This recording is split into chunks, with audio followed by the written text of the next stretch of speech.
how to help with birth trauma, high tone, developmental delays, and you're really not getting the help you think you need. Okay, first of all,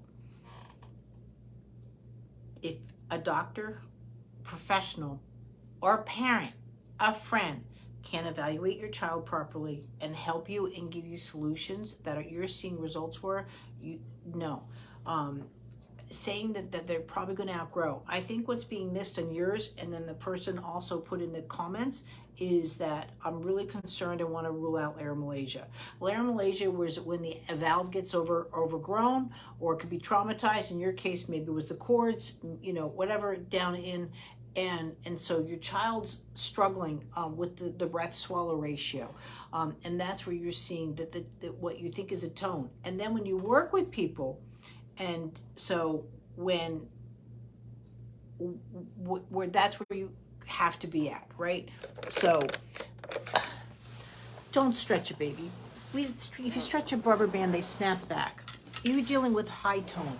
The only way that you're going to, quote, fix high tone is with weight transfer, transitional movements, rotational responses, right? You can't stretch a baby. Stretch is not a functional movement. It doesn't give the brain and nervous system anyway, and you still end up with that hyper responsiveness because you're not giving them functional movement. And so that's where you have that's why you're getting frustrated, and you're doing everything and you're spending hours and you're not getting the results.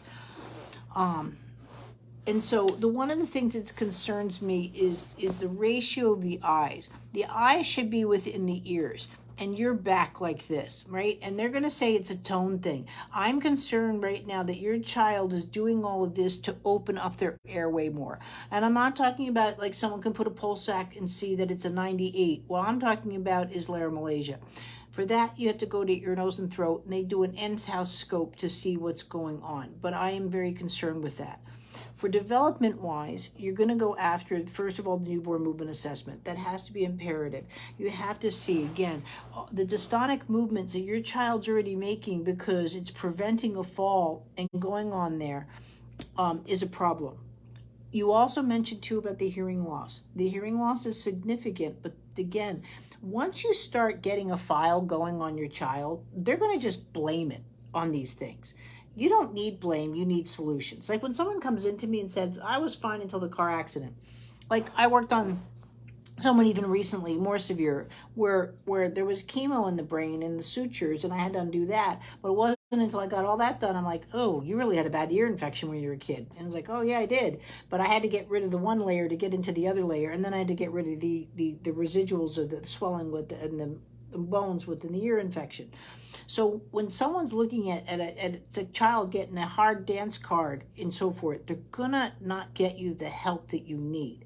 So you need to work on the tummy time course, the breath course, and the newborn movement assessment, right? But the dystonia that's already showing up is what concerns me more, and that's what you see is again, a baby should be weight transferring, and so what your child's feeling is a fall, and then they're throwing out their arms to stop the fall. When they're stopping the fall, then they're going to stop the movement. You want rolling over, you don't want rolling over stopped. Their system is not going to know the difference. I would really like you in the worried parent support group, but I would want you in, again, minimum newborn movement assessment. Then you're going to do the breathing course. This will help you to touch, open up that rib cage that needs to breathe better. Because again, with cord and breech, you don't have, in the C-section, you don't have a good first breath. And so that's where you're coming in here. But using words like stiff on a baby just shouldn't be happening. And so that's where I'm concerned with this. But also when you have laryngomalacia or anything like that, now I don't see my hands and the development doesn't happen. So that again is stuff that you're going to learn in going into the tummy time course and just these simple courses like that.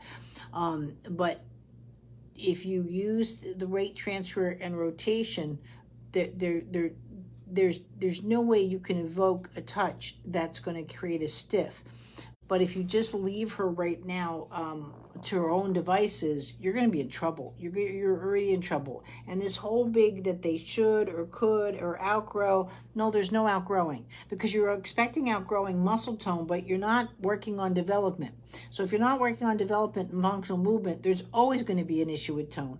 And so now you have the hearing loss. The hearing loss is substantial. Is it because of fluids? Because that's going to make a big difference on the heavy head, and I need to know that feedback. Is it because of incorrect structure that's going on? And then that creates a nervous system response. But it's going to make the other senses hyper sensitive compared to the low responses within the auditory. Are we going to hearing aids right away? And is it a cochlear thing? These are conversations that I want to continue to have. You can leave them in the comments, and then we can develop this conversation sooner. But at least I wanted you to get in with your ear, nose, and throat to look at laryngomalacia. And it needs to be looked at, because I don't feel you're getting the right aspects to your child. Thanks.